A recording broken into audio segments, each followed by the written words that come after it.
அன்பர்களே, கன்னியாகுமரி மாவட்டம் தோட்டத்துமடம் பகுதியில் கண்ணபுரத்தில் சத்ரபதி சிவாஜிக்கு கடந்த 20 ஆண்டுகளுக்கு முன்னால் அவரது பிறந்த நாள் விழாவின் போது அபிமன்யு சேவா டிரஸ்ட் சார்பில் சிலை அமைக்கப்பட்டது.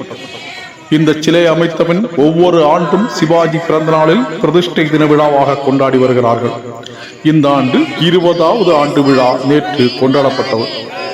இந்த விழாவில் ஏராளமானோர் பங்கேற்றார்கள். பாஜக, RSS, இந்து முன்னணி உள்ளிட்ட பல்வேறு அமைப்புகளின் நிர்வாகிகள் இந்த விழாவில் பங்கேற்று சிவாஜிக்கு மாலை அணிவித்து மரியாதை செலுத்திய காட்சிகளை இந்த பதிவில் நாம் பார்க்கலாம்.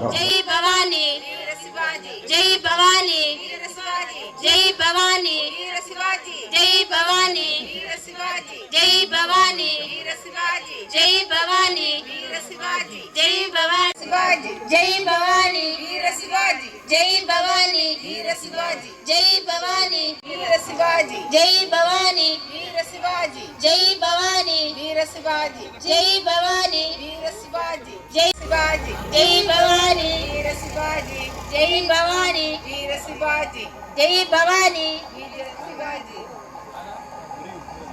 छत्रपति शिवाजी महाराज के जय हो। छत्रपति शिवाजी महाराज के जय हो। छत्रपति शिवाजी महाराज के जय हो। छत्रपति शिवाजी महाराज के जय हो। छत्रपति शिवाजी महाराज के जय हो।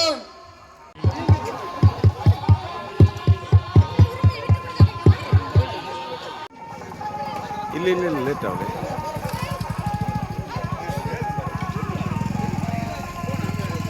சரி, போடுங்க போடுங்க.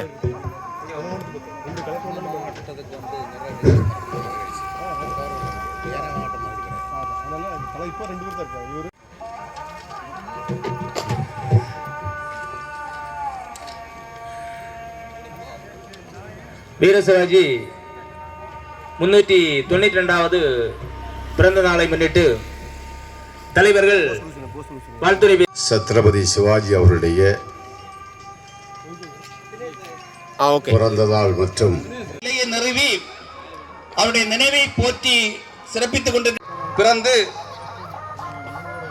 இந்து சாம்ராஜ்யத்தை உருவாக்க வேண்டும் என்ற தனியாத தாகத்தோடு மிக சிறப்பாக செயல்பட்டு அவருடைய நினைவை போற்றுகின்ற வகையில் நம்முடைய பகுதியில் அருமையான ஒரு வீர சிவாஜி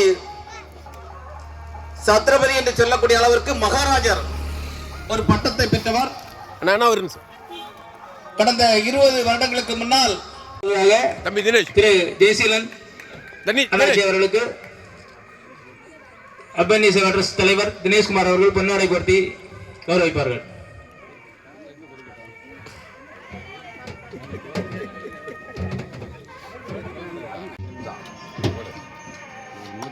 தம்பி கொஞ்சம் இங்க பாருங்க.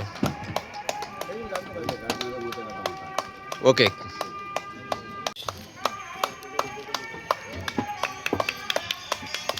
தினேஷ் தம்பி கொஞ்சம் இங்க பாருங்க. அதாவது திரு மதிப்புக்குரிய சுமாரண்ணன் அவர்களுக்கு பொன்னாடை போர்த்தி கௌரவிக்கப்படுகிறது. மாவட்ட தலைவர் திரு ஆர்டி சுரேஷ் அவர்களுக்கு பொன்னாடை போர்த்தி. அடுத்ததாக திரு CS சேகர் அவர்களுக்கு, மதிப்புக்குரிய CS சேகர் அவர்களுக்கு. அடுத்ததாக மதிப்புக்குரிய திரு C ராஜப்பன்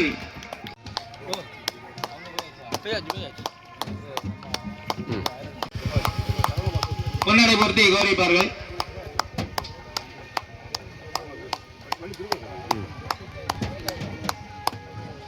திருமதி R ரங்கபாய் 2வது வார்டு கவுன்சிலர் அவர்கள் பொன்னாடை போர்த்தி கௌரவிப்பார்கள்.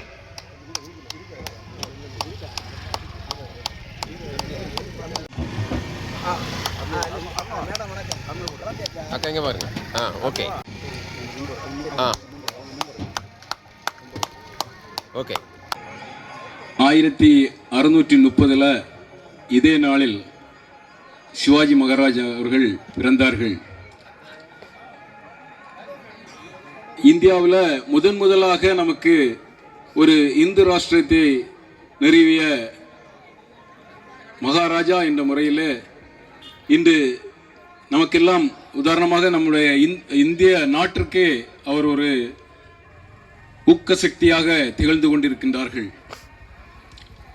அன்றைய காலகட்டத்தில் முகலாயர்கள் நம்முடைய நாட்டிலே படையெடுத்து நம்முடைய செல்வங்களை கொள்ளையடிப்பதற்காக வந்தவர்கள் இறுதியில் ஆலயங்களை எல்லாம் உடைத்து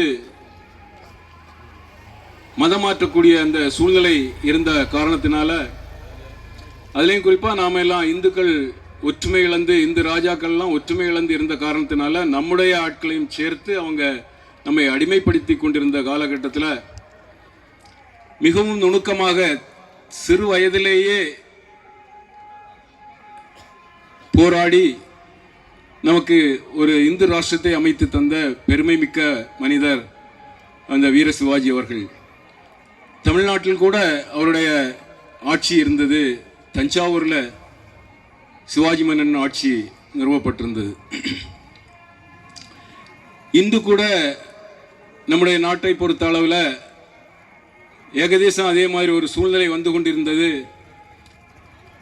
சிவாஜி மகாராஜா மாதிரியே நமக்கு ஒரு பாரத பிரதமர் கிடைத்த காரணத்தினால இன்று நாம் இரண்டாவது சிவாஜியாக கூட நாம் பாரத பிரதமர் மோடி அவர்களை பார்க்க முடியும். அந்த அளவுக்கு மிகச் சிறப்பாக நம்முடைய நாட்டை உயர்த்தி கொண்டிருக்கின்றார்கள். பழங்காலத்தில் இந்தியா தான் உலகத்திலே முதல் பொருளாதாரத்திலும் சரி, எந்த விஷயத்திலும் சரி முதல் நாடாக இருந்தது. இன்று நாம் முன்னேறி கொண்டிருக்கின்றோம். அடிமை, அதாவது ஆங்கிலேயர்களின் அடிமைத்தனத்திலிருந்து வெளியே வந்த பிறகு இன்று நாம் மூன்றாவது இடத்திற்கு பொருளாதாரத்தில் வந்து கொண்டிருக்கின்றோம் என்று சொன்னால் நம்முடைய மோடி அரசாங்கம் மிகச் சிறப்பாக செயல்பட்டு கொண்டிருக்கிறது என்பது அதன் ஒரு உதாரணமாக எடுத்துக்கொள்ள முடியும். நமது சுதந்திரம் கிடைத்து 100வது ஆண்டை நாம் கொண்டாடும் போது, அதாவது 2047 நாம் முழுமையாக வளர்ச்சியடைந்த பாரதத்தை காண இருக்கின்றோம். அந்த ஆண்டு நடக்கக்கூடிய சிவாஜி மகாராஜா அவருடைய பிறந்த நாளில் நாம் வளர்ந்த பாரதத்தில் இருப்போம் என்பதை இந்த நேரத்தில் நினைவு கொண்டு, இப்படி ஒரு விழாவை எடுத்து சிவாஜி மகாராஜாவின் அந்த எண்ணங்களை, அவருடைய வீரத்தை எல்லோருக்குமே பறைசாற்றுவதற்காக இங்கு இதை நடத்தி கொண்டிருக்கக்கூடிய அத்துணை நம்முடைய நிர்வாகிகளுக்கும், இவற்றுக்கு உதவி செய்து கொண்டிருக்கக்கூடிய அத்துணை பெரியவர்களுக்கும் என்னுடைய வாழ்த்துக்களையும் வணக்கங்களையும் சொல்லி, மேன்மேலும் நம்முடைய நாடு சிவாஜி மகாராஜா கண்ட ஒரு மிகப்பெரிய ராஜ்யமாக வர வேண்டும் என்று இந்த நேரத்திலே வாழ்த்தி வணங்கி அமைகின்றேன். நன்றி, வணக்கம்.